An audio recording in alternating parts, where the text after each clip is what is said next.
Hello, boys and girls. Today we are going to read a poem titled Rain.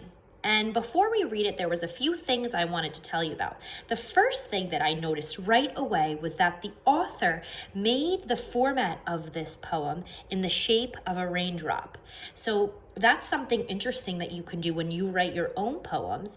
And it just shows that authors have a lot of freedom and can do what they'd like when they're writing poems. The second thing I wanted to teach you about is this very big word that we call onomatopoeia. You could say it with me, onomatopoeia.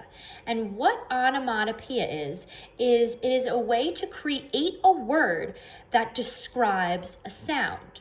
Okay, so I'm going to give you an example of a word that we call onomatopoeia, and you can try and guess what the sound is describing. Okay, so here's our first onomatopoeia word, oink.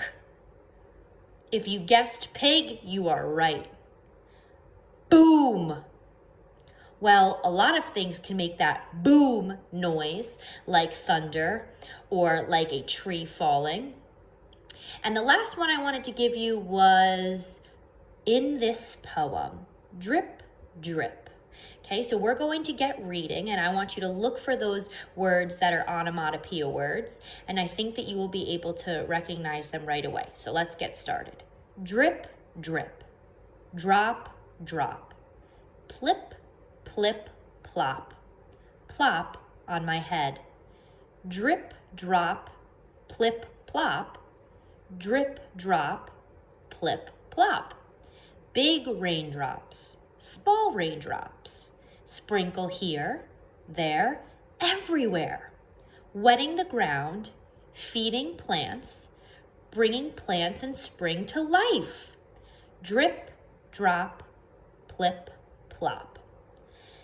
So hopefully you were able to notice that those onomatopoeia words are describing the rain falling. Drip, drip, drop, drop. And the bottom line again, drip, drop, plip, plop. If you are listening outside to a rainy day, you hear those raindrops hitting the ground, making those noises. I hope you enjoyed the rain poem, and I will see you again soon.